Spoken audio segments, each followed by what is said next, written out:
Good morning everyone, welcome to general study. আজ 7ই November, আর আজকের দিনে কিছু গুরুত্বপূর্ণ কারেন্ট অ্যাফেয়ার্স নিয়ে আলোচনা করবো। আর আলোচনাটা কোশ্চেন আনসার অর্থাৎ এমসিকিউ এর মাধ্যমে হবে। আর এমসিকিউগুলো বাংলা এবং ইংলিশ দুটো ল্যাঙ্গুয়েজ থাকবে তোমাদের সুবিধার জন্য। আর এই পিডিএফটা রেডি করেছে, যে লিঙ্ক দেওয়া আছে কমেন্ট সেকশনের মধ্যে তোমরা লিঙ্কটা পেয়ে যাবে। আর পিডিএফের মধ্যে অ্যান্সারগুলো অন্য কালারে হাইলাইট করা আছে, তোমরা পরে যে কোনো সময় পিডিএফ ডাউনলোড করে রিভাইজ করতে চাও, তো সেক্ষেত্রে তোমাদের কোনো অসুবিধা হবে না। তো চলো শুরু করা যাক। শুরু করা চ্যানেলটা অবশ্যই সাবস্ক্রাইব করে নিও ডেলি কারেন্ট অ্যাফেয়ার্স এবং জেনারেল সায়েন্সের আপডেটের জন্য। তো প্রথম প্রশ্ন, ভারতীয় বিমান বাহিনীতে অর্থাৎ ইন্ডিয়ান এয়ারফোর্সে রাফায়েল জোট বিমানের যে দ্বিতীয় ব্যাচ, সেটা 2020 4 নভেম্বর ভারতে এসেছে। তো এই নিয়ে টোটাল ইন্ডিয়ান এয়ারফোর্সে কতগুলি রাফায়েল জেট রয়েছে, মোট সংখ্যাটা কত, রাফায়েলের টোটাল সংখ্যা কত? তো অপশন হচ্ছে 6টি, 12টি, 8টি, 10টি। তো একের অ্যান্সার হবে অপশন সি, অর্থাৎ টোটাল কতগুলি রয়েছে 8টি। 4 তারিখ নভেম্বরের এই মাসেই 4 তারিখ 3টি রাফায়েল এসেছে, এর আগে কটে ছিল 5টি এসেছিল। তো এখন 4 তারিখ 3টি আরও রাফেল এলো। কোথায়? গুজরাতের জামনগর এসেছে 4 নভেম্বর, ফ্রান্স থেকে ডাইরেক্ট ননস্টপ ফ্লাইটের মাধ্যমে। দ্বিতীয় প্রশ্ন, 40তম সার্ক ফাইন্যান্স গভর্নেন্সের যে গ্রুপটি বা মিটিংটি হয়েছিল, সভাটি, তো এখানে কোন সার্কের কোন সদস্যের দেশটি সভাপতিত্ব করেছিল? এই গভর্নমেন্টের যে মিটিংটি হয়েছিল, এখানে কোন দেশ সভাপতিত্ব করেছিল? তো অপশন হচ্ছে নেপাল, ইন্ডিয়া, শ্রীলঙ্কা, মালদ্বীপ। তো দুইয়ের অ্যান্সার হবে অপশন বি, অর্থাৎ কে ভারত সরকার দ্বারা সভাপতিত্ব হয়েছিল সার্কের ফাইন্যান্স গভর্নেন্সের মিটিংটিতে। আর কে করেছিলেন? কে ভারতের পক্ষ থেকে শক্তিকান্ত দাস, যিনি বর্তমানে আরবিআই এর গভর্নর হিসেবে রয়েছেন। কবে হয়েছিল? 4 November virtually.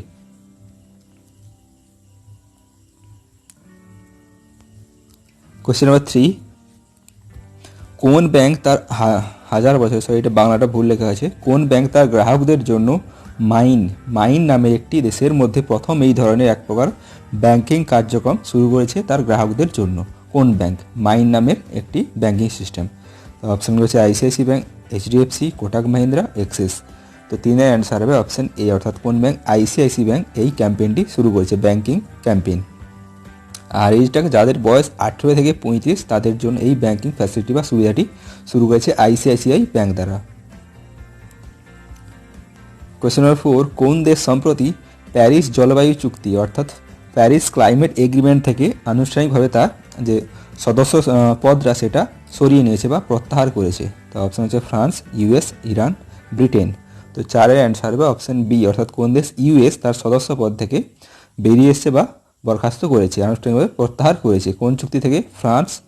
Paris climate agreement থেকে। কবে? 4 নভেম্বর।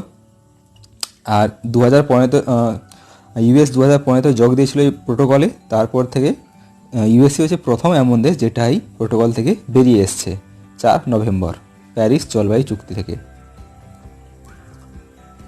কোয়েশ্চেন নাম্বার 5, যুদ্ধ এবং সশস্ত্র সংঘর্ষে পরিবেশের শোষণ প্রতিরোধের যে আন্তর্জাতিক দিন, তো সেটা কবে সেলিব্রেট করা হয়ে থাকে? International day for preventing the exploitation of the environment in war and armed conflict. তো এই যে দিনটি, এটি কবে সেলিব্রেট হয়ে থাকে? অপশন রয়েছে 3 নভেম্বরের 3, 5, 4, 6। তো 5-এর অ্যান্সার হবে অপশন ডি, অর্থাৎ প্রতি বছর 6 November international day for preventing the exploitation of the environment in war and armed conflict, এই দিনটি সেলিব্রেট হয়ে থাকে। কবে? 6 November. Question number 6, the cooperation afloat readiness and training, তো সংক্ষেপে যেটাকে ক্যারেট। তো ক্যারেট বাংলাদেশ 2020। তো এই যে এটি হচ্ছে সামুদ্রিক মহড়া বা সামরিক মহড়া নেভিদের মধ্যে, সেটা বাংলাদেশের নেভি এবং কোন দেশের মধ্যে অনুষ্ঠিত হবে? ক্যারেট বাংলাদেশ 2020, বাংলাদেশ এবং কোন দেশের নেভিদের মধ্যে এটি যুদ্ধ মহড়াটি হবে? তো অপশন হচ্ছে রাশিয়া, ইউএস, জাপান, ভারত।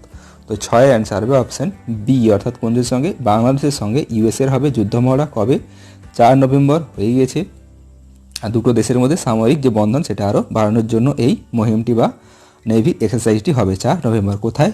বে অফ বেঙ্গলে। বে অফ বেঙ্গলে 4 নভেম্বর শুরু হয়ে যাবে।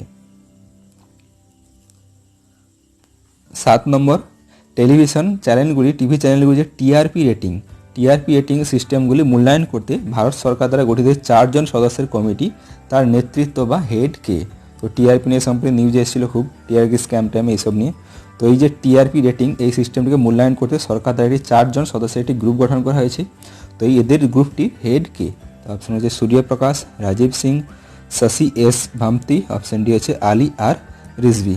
তো সাথে অ্যান্সার হবে অপশন সি অর্থাৎ কি শশী এস ভামতি। ইনি হচ্ছেন এই 4 জন সদস্য যে টিম তার প্রধান বা হেড। 8 নম্বর ঐতিহাসিক প্যারিস ক্লাইমেট অ্যাকর্ড। তো এই যে চুক্তি এটি কোন বছর স্বাক্ষরিত হয়েছিল? তো অপশন হচ্ছে 2015-তে, 14, 10, 2000। তো 8-এর অ্যান্সার হবে অপশন এ অর্থাৎ কবে 2015-তে ঐতিহাসিক যে প্যারিস ক্লাইমেট অ্যাকর্ড চুক্তিটি হয়েছিল, স্বাক্ষরিত হয়েছিল কবে, কোন বছর? 2015। To protect the planet from the worsening impact of the climate crisis. Question number 9, রাষ্ট্র বা দেশ প্রসাদ নামে যে পরিকল্পনাটি বা স্কিমটি এটি কোন মন্ত্রক দ্বারা শুরু করা হয়েছে? প্রসাদ নামে যে স্কিম সেটি কোন মন্ত্রক দ্বারা শুরু করা হয়েছে? অপশন হচ্ছে ministry of tourism, ministry of health, ministry of agriculture, option D ministry of finance. তো 9 অ্যান্সার হবে অপশন এ অর্থাৎ কোন মিনিস্ট্রি দ্বারা? মিনিস্ট্রি অফ ট্যুরিজম দ্বারা এই প্রসাদ নামের স্কিমটি শুরু করা হয়েছে। আর এই স্কিমের আওতায় minister of state for tourist and culture Shri Prahlad Singh Patel ইনি হচ্ছে একটি ইনোভেট করেছেন বা ভার্চুয়ালি উদ্বোধন করেছেন ট্যুরিস্ট ফ্যাসিলিটেশন সেন্টার, যেটা রয়েছে কোথায়? কেরালাতে। আর যেটা তৈরির জন্য, এই সেন্টারটি তৈরির জন্য কত পরিমাণ খরচ হয়েছে? 11.57 কোটি টাকা। আর এই যে ট্যুরিজম ফ্যাসিলিটেশন সেন্টার এটা হচ্ছে এই যে প্রসাদ নামের স্কিম এর আওতায় পড়ে। তো এটা উদ্বোধন কে করেছেন? প্রহ্লাদ সিং পাটেল। 10 নম্বর বিশ্ব সুনামি সচেতনতা দিবস, ওয়ার্ল্ড ট্যুরিজম অ্যাওয়ারনেস ডে। তো এটা প্রতি বছর কবে সেলিব্রেট হয়ে থাকে? তো নভেম্বরের 4, 5, 3, 2। তো 10-এর অ্যান্সার হবে অপশন বি অর্থাৎ কবে? নভেম্বরের, প্রতি বছর নভেম্বরের 5 November world tourism awareness day celebrate হয়ে থাকে। 11 নম্বর বিশ্বের বৃহত্তম গোলাপি হীরার খনি। গোলাপি হীরার যে খনি নামটা কি? আর্গিল খনি, যেটা হচ্ছে কন্টিনিউয়াসলি 40 বছর ব্যবসায়িকভাবে এর ক্রিয়াক্রম চলছিল। সম্প্রতি এটাকে বন্ধ করার জন্য সরকার ঘোষণা করেছে। বিশ্বের মধ্যে সবচেয়ে বৃহত্তম গোলাপি হীরার খনি নামটা কি? আর্গিল খনি। তো 40 বছর কন্টিনিউ ব্যবহারের পর, ব্যবসায়িক পর, তো সম্প্রতি সরকার দ্বারা এটি বন্ধ করার ঘোষণা করা হয়েছে। তো এই যে খনিটি এটা কোন দেশে অবস্থিত? Mexico, Singapore, Japan, Australia. তো 11-এর অ্যান্সার হবে অপশন ডি। কোথায়, কোন দেশে রয়েছে? অস্ট্রেলিয়াতে রয়েছে বিশ্বের বৃহত্তম গোলাপি হীরার খনি আর্গিল খনি, যেটা সম্প্রতি সরকার দ্বারা বন্ধ করার জন্য আদেশ দেওয়া হয়েছে। 12 নম্বর কোন আর্থিক সংস্থা বিদ্যুৎ বিতরণ নেটওয়ার্কের উন্নতি এবং আপগ্রেড করতে মেঘালয়কে $132.8 মিলিয়ন লোন অনুমোদন করেছে? কিসের জন্য? বিদ্যুৎ বিতরণ নেটওয়ার্কের উন্নতি এবং আপগ্রেডের জন্য। কোন রাজ্যকে? মেঘালয়কে। পরিমাণটা কত? $132.8 মিলিয়ন। তো অপশন হচ্ছে UNDP, ADB, world bank, AIIB। তো 12-এর অ্যান্সার হবে অপশন বি অর্থাৎ কোন সংস্থা? এশিয়ান ডেভেলপমেন্ট ব্যাংক দ্বারা $132.8 মিলিয়ন লোন দেওয়া হয়েছে মেঘালয়কে।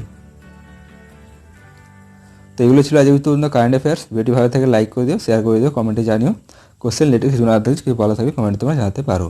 তো চলো, থ্যাংক ইউ। জয় হিন্দ, জয় Bharat, stay home and stay safe.